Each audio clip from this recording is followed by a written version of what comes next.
Everyone, welcome to one shot. और जैसे कि हमने अपने लास्ट लेक्चर में देखा था कि बेल कॉलमैन साइकिल या रिवर्स जूल साइकिल क्या होता है एयर रेफ्रिजरेशन सिस्टम में।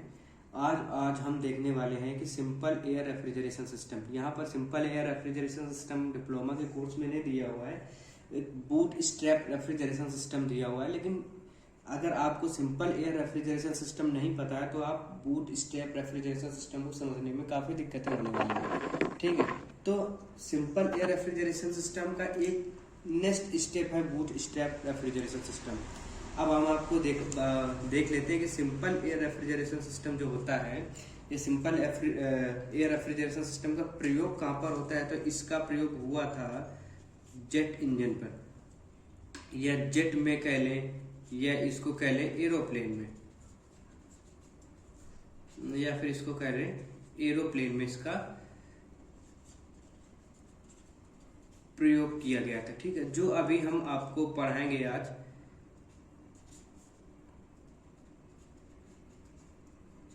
आपको यहाँ पर फोकस करना है इस फिगर जो जैसे मैंने अभी एक आधा अधूरा फिगर बनाया हुआ है, इस फिगर पर हमें सिर्फ और सिर्फ फोकस करना है कि प्रेशर कहाँ पर अप हो रहा है, प्रेशर कहाँ पर डाउन हो रहा है, टेम्परेचर कहाँ पर अप हो रहा है, कम टेम्परेचर कहाँ पर डाउन हो रहा है। ये चीजें देखेंगे और इसके नोट्स आपको मिल जाएंगे, पॉइंट टू पॉइंट नोट्स। हमें देखना है कि प्रोसेस 1 से 2 कहाँ पर है, 2 से 3 कहाँ पर है, 3 से 4 कैसे है, और किस प्रोसेस पर कहाँ पर जाने पर प्रेशर बढ़ रहा है, कहाँ पर जाने पर प्रेशर घट रहा है। ठीक है, तो मान लीजिए कि ये कोई एक, मान लीजिए क्या ये एक कोई जेट इंजन जेट जो होता है, जेट के अंदर जो लगा होता है, जो एरोप्लेन होता है उनके अंदर जो स्टेब्लिश किया जाता था, तो वो इस प्रकार से किया जाता था। यहाँ पर इसको हम लोग बोलते हैं रैमिंग।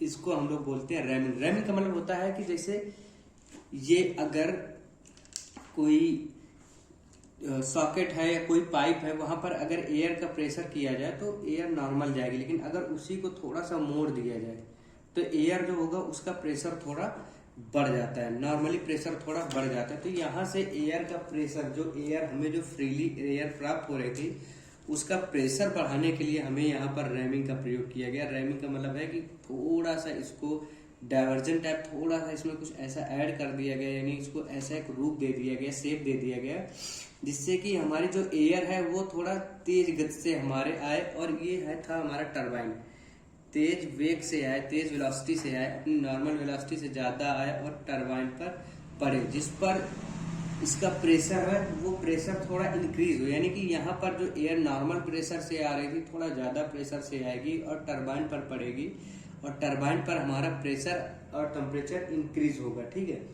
प्रेशर और टेम्परेचर इंक्रीज होगा। इसके बाद एक टरबाइन से आने के बाद ये एयर नीचे आ जाती है, एयर को नीचे लाया गया है, और यहाँ से जो एयर आएगी वो नीचे आने के बाद एयर का कुछ भाग हम कंबस्टन चैम्बर में, यानी सीसी में, कंबस्टन चैम्बर यानी कि जो चैम्बर जहां पर आग, मतलब क्या कहते हैं, आग जलाई जाती है, या फिर दाह कक्ष बोलते हैं इसको, तो इसको हम लिख सकते हैं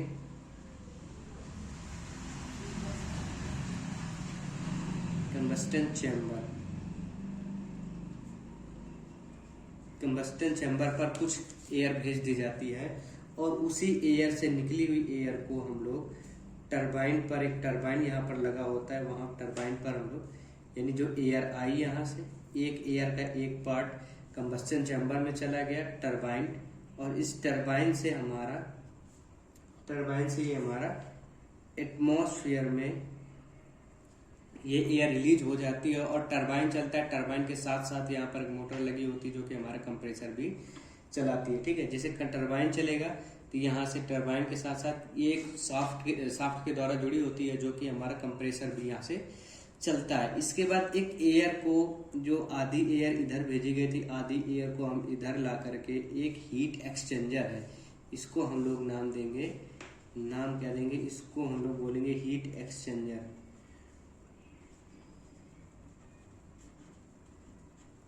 आगे इसके इक्विपमेंट पर, जो हमारा जो रेफ्रिजरेशन के इक्विपमेंट है, उस पर हम लोग ये सारी चीज़ों की बढ़िया अच्छे से डिटेल डिस्कस करेंगे, ठीक है। तो ये जो है ये हीट एक्सचेंजर में चला जाएगा और हीट एक्सचेंजर में, सॉरी इसको हम यहीं से टर्न कर देंगे। हीट एक्सचेंजर में जाने के बाद यहाँ पर पतले पाइप से एयर को गुजरनी पड़ती है और एयर गुजर करके यहाँ से निकल के एक टरबाइन में चली जाती है, ठीक है। और टरबाइन से ये एयर हमारा जो रेफ्रिजरेशन जिस कक्ष का हमें जो कैबिन है ये होता है कैबिन, यानी जिस कैबिन में हमें ये रेफ्रिजरेशन सिस्टम इस्टेब्लिश करना है वहाँ पर हम इस चीज़ को लगा देते हैं, ठीक है। और ये हमारा है टरबाइन,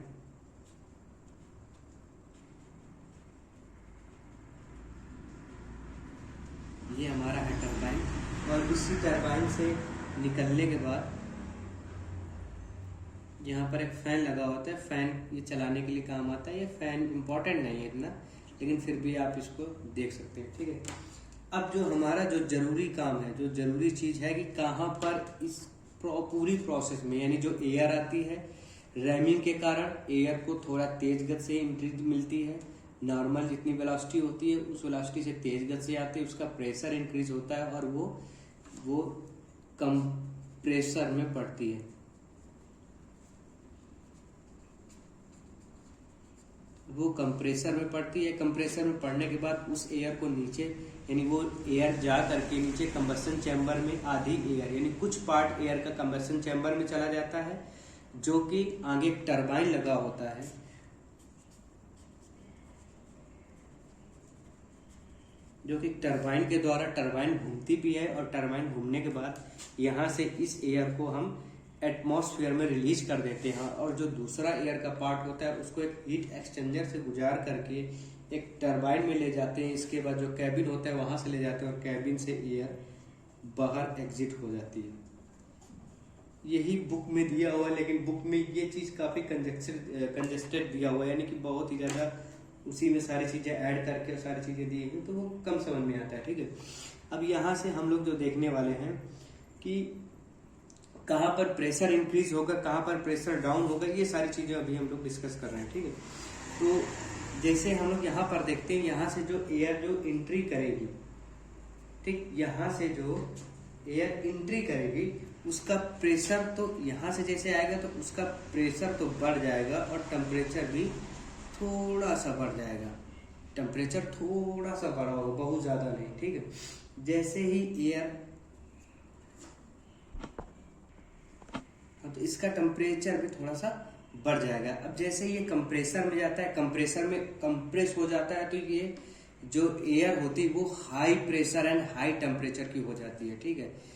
जो ये प्रेशर जो यहाँ से आएगी वो प्रेशर होगा हाई और टेम्परेचर भी होगा हाई, यानी कि हाई प्रेशर और हाई टेम्परेचर की ये एयर हो जाती है यहाँ से। यानी कि ये प्रोसेस हमारा यहाँ से आए, वन प्रोसेस 1 से 2 आए, तो 1 से 2 आने में हमारी जो एयर होगी वो हाई प्रेशर और हाई टेम्परेचर में बदल जाती है, ठीक है। अब 2 से जैसे यहाँ पर आए तो हमें इस चीज से मतलब नहीं है, क्योंकि हम कंबस्टन की बात नहीं कर रहे हैं, हम यहाँ पर रेफ्रिजरेशन की बात कर रहे हैं। जब रेफ्रिजरेशन की बात करें तो ये पार्ट हमारे लिए टेम्परेरी है, ये पार्ट बुक में शायद दिया भी नहीं गया है, लेकिन समझाने के लिए ये चीजें बहुत अच्छी है। जो जितनी चीजें नॉर्मल चीजें कवर करके चलो उतना ही ज्यादा आपको अच्छा समझ में आने वाला है, ठीक है। तो ये पार्ट हमें नहीं पढ़ना, क्योंकि ये पार्ट हमारे इसमें है भी नहीं। हमें रेफ्रिजरेशन पढ़ना, और यहाँ पर हम देख रहे हैं कि कंबस्टन में ये मतलब जो एयर होती है हाई प्रेशर की एयर, उसको जलाने में बहुत ही ज्यादा सहायक करेगी। इसके बाद वो एयर को निकाल के टरबाइन में उसको एक्सपेंड कराते हैं ताकि हमें काम प्राप्त होता है, वर्क प्राप्त होता है, और वो वर्क टरबाइन को चलाने में प्रयोग किया जाता है। और उस एयर को हम एटमॉस्फेयर में क्या कहते हैं टरबाइन के द्वारा एग्जिट करा देते हैं, ठीक है। तो इसका हमारे रेफ्रिजरेशन सिस्टम से कोई मतलब नहीं है। इस रेफ्रिजरेशन सिस्टम से हमारा मतलब यहाँ पे है कि यहाँ से जो एयर है, यहाँ से एक चीज और देखेंगे कि ये जो फ्रेश एयर आई थी, इस फ्रेश एयर का एक पार्ट सीधा हमारा हीट एक्सचेंजर से होकर के गुजरता है, एक पार्ट सीधा हमारा हीट एक्सचेंजर से होकर के गुजरता है। यानी हीट एक्सचेंजर से ऐसे एयर यहाँ से होकर के पास हो रही होगी, यानी यहाँ से एयर ऐसे आई और यहाँ से एयर, यानी एक पार्ट आकर के ये सीधा पास हो रहा है। ठीक है, अब इसके बाद हम देखते हैं कि ये जो एयर है, ये एयर का प्रेशर भी हाई है और टेम्परेचर भी हाई है। हाई प्रेशर और हाई टेम्परेचर की एयर को जैसे ही हम हीट एक्सचेंजर में गुजारते हैं, हीट एक्सचेंजर का मतलब होता है कि ये जो पाइप लगी हुई है, ये पाइप बहुत ही पतली पतली पाइप होती है, कुल मिला के कैपिलरी पाइप बोल सकते हैं, बहुत ही बारीक पाइप होती है। तो यहाँ से जब ये चलता है, ठीक है, यहाँ से जब ये हाई प्रेशर एंड टेम्परेचर की जो हाई प्रेशर और हाई टेम्परेचर की जो ये एयर होती है, जब ये यहाँ से चलती है तो इसका प्रेशर तो हाई रहता है लेकिन इसका टेम्परेचर लो हो जाता है। यानी यहाँ पर जैसे हम आएंगे, प्रेशर हमारा हाई रहेगा, यानी यहाँ पर इस वाली सिचुएशन पर अगर हम देखेंगे तो इस वाली सिचुएशन से जैसे यहाँ पर निकल करके आएगा तो यहाँ पर प्रेशर तो हाई रहेगा लेकिन टेम्परेचर जो हो जाएगा वो डाउन हो जाएगा। ये इस कंडीशन की बात हो रही है और ये प्रोसेस 2 से ये प्रोसेस 3 कंप्लीट हो गई। ठीक है, ये प्रोसेस 2 से प्रोसेस 3 हमारी कंप्लीट हो गई। ठीक, अब 3 से जब 4 जाएंगे, जब टरबाइन में हम लोग एंट्री करेंगे, जैसे इसको हम टरबाइन में भेजते हैं तो हमारा प्रेशर ड्रॉप होता है और प्रेशर ड्रॉप होने के साथ साथ टेम्परेचर भी ड्रॉप होता है। यानी इस वाले प्रोसेस में जैसे हम टरबाइन से प्रोसेस 3 से 4 जाएंगे तो यहाँ पर हमारा प्रेशर तो ड्रॉप होगा ही होगा, साथ में टेम्परेचर बहुत ज़्यादा यानी और ड्रॉप हो जाएगा, और ज़्यादा टेम्परेचर कम हो जाएगा। और इसको हम एंट्री कराते हैं कैबिन पर, उस कैबिन पर जहाँ पर लोग बैठे होते हैं, जहाँ पर हीट होती है। ठीक है, जहाँ पर जिस प्लेस को हमें ठंडा करना होता है वहां पर जैसे इसको एंट्री कराएंगे तो ये रूम की एनर्जी को, रूम की हीट को एब्जॉर्ब कर लेगा और एब्जॉर्ब कर लेगा और इस प्लेस को कूल कर करके जो एयर बचेगी उसको रिजेक्ट कर दिया जाता है। यानी यहाँ से एयर होगा वो एग्जिट होगा। एग्जिट क्या हो रही है, यहाँ से एयर एग्जिट हो रहा है। यहाँ पर एक चीज ये देखने वाली है कि यहाँ से जो एयर एंट्री करेगी वो फ्रेश एयर होगी। ऐसा नहीं है कि जो एयर हम यहाँ से करा रहे हैं इसके बाद, जैसे कि हम जब VCRS पढ़ेंगे, वेपर कंप्रेशन रेफ्रिजरेशन सिस्टम, या VARS पढ़ेंगे, वेपर एब्जॉर्प्शन रेफ्रिजरेशन सिस्टम, वहां पर देखेंगे जो रेफ्रिजरेंट प्रयोग हो रहा है वो एक साइकिलिक प्रयोग होता है, यानी साइकिल के रूप में वो रेफ्रिजरेशन बाहर एग्जिट नहीं किया जाता, वो रेफ्रिजरेशन वहीं पर वर्क करता है। लेकिन यहाँ पर हम देख रहे हैं कि जो रेफ्रिजरेशन प्रयोग किया जाता है एयर, क्योंकि एयर हमें फ्री में मिल रही है। अब जैसे जेट ऊपर आसमान में उड़ रहा होगा तो वहां पर भी एयर फ्री में मिल रही है। ठीक है, तो एयर को हम एंट्री कराते हैं, एयर एग्जिट करा लेते हैं, फिर फ्रेश एयर का एंट्री कराते हैं। यानी ये जो चीज है जिसके समझ में आ गया उसको बूट स्ट्रैप या फिर एयर रेफ्रिजरेशन सिस्टम समझने में कोई दिक्कत नहीं होगी। एक बार फिर से हम फास्टली रिपीट कर दे रहे हैं कि जैसे ही रैमिंग के कारण, रैमिंग क्या है, रैमिंग के कारण जैसे ही जो एयर है, जैसे ही जो एयर है, जैसे ये है एयर, जैसे ही एयर एंट्री करेगी तो उसका रैमिंग के कारण प्रेशर अधिक होगा थोड़ा ज्यादा, और उस प्रेशर के कारण टेम्परेचर भी थोड़ा अधिक होगा। जैसे ही वो कंप्रेसर में एंट्री करेगी, जैसे ही वो कंप्रेसर में एंट्री करेगी तो कंप्रेसर में एयर को कंप्रेस किया जाएगा तो उसका प्रेशर बहुत बढ़ जाएगा और उसका टेम्परेचर भी बढ़ जाएगा। उस हाईली प्रेशराइज्ड यानी बहुत ही ज्यादा प्रेशर और टेम्परेचर की एयर को जैसे हीट एक्सचेंजर में प्रयोग किया जाता है, हीट एक्सचेंजर में जैसे हम एंट्री कराते हैं तो ये यहाँ से जो एयर आ रही होगी वो पहले से यहाँ पर मौजूद होती है, तो ये ठंडी होती है, ये होता है गर्म। तो क्या करेगा कि ये जो एयर होती है अपना प्रेशर तो सेम रखेगा लेकिन यहाँ पर टेम्परेचर कम कर देगा, यानी टेम्परेचर यहाँ पर डाउन हो जाएगा। और इस हाई प्रेशर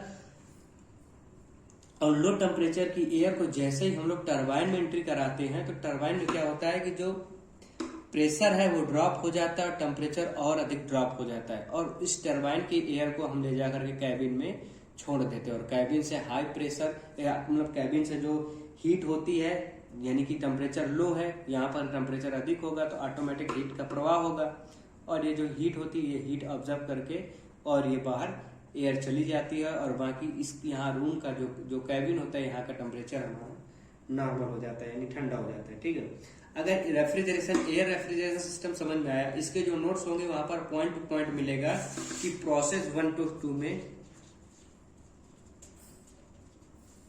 प्रोसेस 1 से 2 में क्या होता है,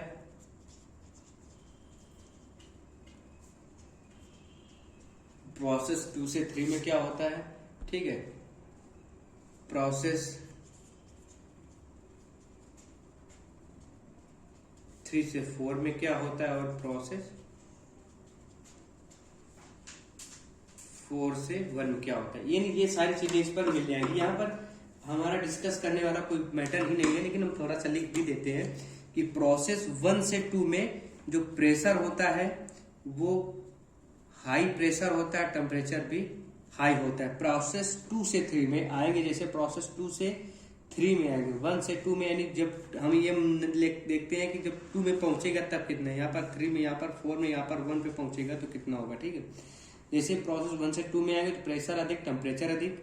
प्रोसेस 2 से 3 में आएंगे, प्रोसेस 2 से जैसे 3 में आएंगे, जैसे हम 3 में पहुंचेंगे तो यहाँ पर प्रेशर तो अधिक होगा लेकिन टेम्परेचर हमारा लो हो जाएगा। और जैसे 3 से 4 में जाएंगे तो हमारा प्रेशर भी लो हो जाएगा, टेम्परेचर भी लो हो जाएगा। और प्रोसेस 1 से 4 यानी 4 से 1, प्रोसेस 4 से 1 में देखेंगे तो प्रेशर भी अधिक हो जाएगा और टेम्परेचर भी अधिक हो जाएगा और ये एयर बाहर एग्जिट हो जाएगी, ठीक है। ये हमारे पूरे प्रोसेस होंगे। यहाँ पर पूरा आपको डिस्क्रिप्टिव मिलेगा, इसके नोट्स, रिटेन नोट्स जो होंगे डिस्क्रिप्टिव मिलेंगे।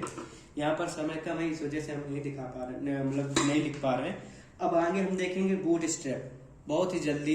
अगर जिसको ये समझ में आया तो बूट स्ट्रैप समझने में मुश्किल से एक या 1.5 मिनट लगेगा और आराम से आप बूट स्ट्रैप समझ सकते हैं, ठीक है।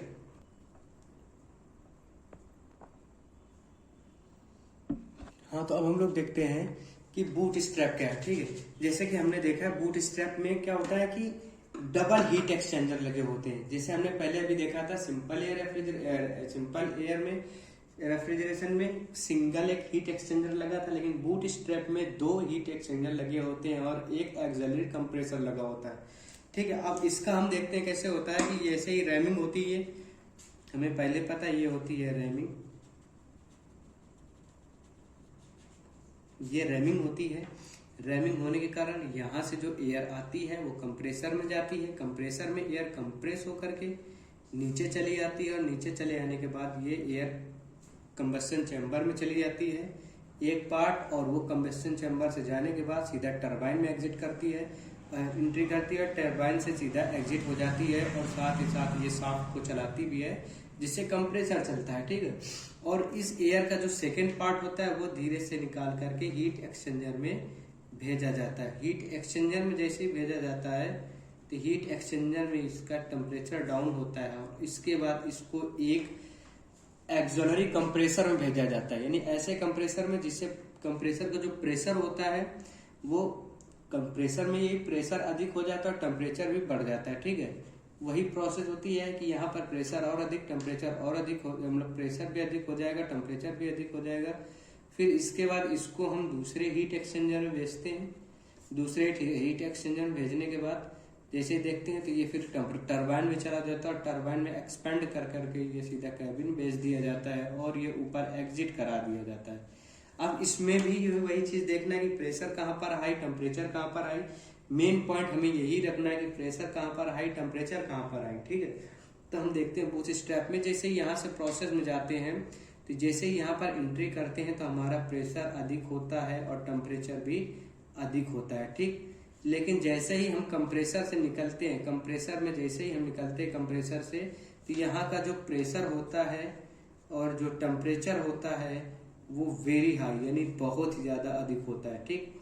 यानी अगर कोई वन लाइनर पूछ ले कि बूट स्ट्रैप रेफ्रिजरेशन सिस्टम में सबसे अधिक प्रेशर और कंप्रेसर प्रेशर और टेम्परेचर कब होता है, तो कंप्रेसर से निकलने के जस्ट बाद प्रेशर और कंप्रेसर सबसे ज्यादा अधिक होता है। यानी यहाँ पर जैसे हीट एक्सचेंजर में आएंगे, ये प्रोसेस 1 से 2 हो गई, ये प्रोसेस 2 से अब जब हम ये प्रोसेस 3 में पहुंचेंगे तो देखेंगे कि यहाँ से क्या होगा कि प्रेशर तो हमारा हाई रहेगा, यानी प्रेशर हाई का मतलब है कि कांस्टेंट प्रेशर रहेगा, लेकिन टेम्परेचर जो हो जाएगा वो हमारा लो हो जाएगा। अब जैसे ही ऑक्सिलरी कंप्रेसर में हम लगाते हैं तो यहाँ से हमारा प्रेशर हाई हो जाएगा और टेम्परेचर भी हाई हो जाएगा।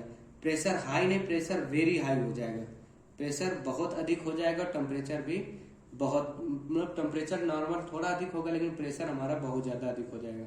और जैसे ही high pressure, very high pressure और लो मतलब टेम्परेचर की जो एयर है वो जब हम दूसरे हीट एक्सचेंजर में जैसे उसकी एंट्री कराएंगे, ठीक है, जैसे दूसरे हीट एक्सचेंजर में उसकी एंट्री कराएंगे तो यहाँ से निकलने के बाद ये जो होता है प्रेशर तो इसका कांस्टेंट रहेगा, लेकिन टेम्परेचर इसका डाउन हो जाएगा, ठीक। और जैसे इसको हम टरबाइन में ले जाएंगे तो टरबाइन से हमारा प्रेशर भी डाउन हो जाएगा और टेम्परेचर बहुत अधिक डाउन हो जाएगा, वेरी लो।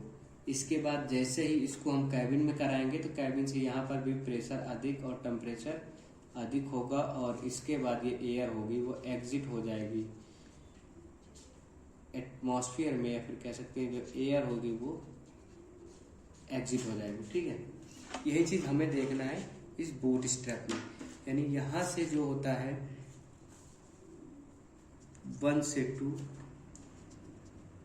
2 से 3, 3 से 4, 4 से 1, 4 से 5, और हमारा हो जाएगा, देखते हैं पूरी प्रोसेस कितनी होगी। 1 से 2, 2 से 3, 3 से 4, यहाँ से 4 से 5, ये 5 से 6 और 6 से 7, कुल मिलाकर हमारे 7 समथिंग प्रोसेस होंगी, ठीक है। तो ऐसे हम यहाँ से देखेंगे 4 से 5, 5 से 6, 6 से 7, ठीक है। वही चीज है कि 1 से 2 में क्या होगा, 2 से 3 में क्या होगा, 3 से 4, 4 से 5, 5 से 6, 6 से 7। ये जो है ये पूरा हम लोग अभी रिटर्न में आपको नोट्स देंगे इसके कि प्रोसेस, जब हम प्रोसेस 1 से 2 कंप्रेसर में एंट्री कराते हैं तो हमारा प्रेशर अधिक, टेम्परेचर अधिक हो जाता है।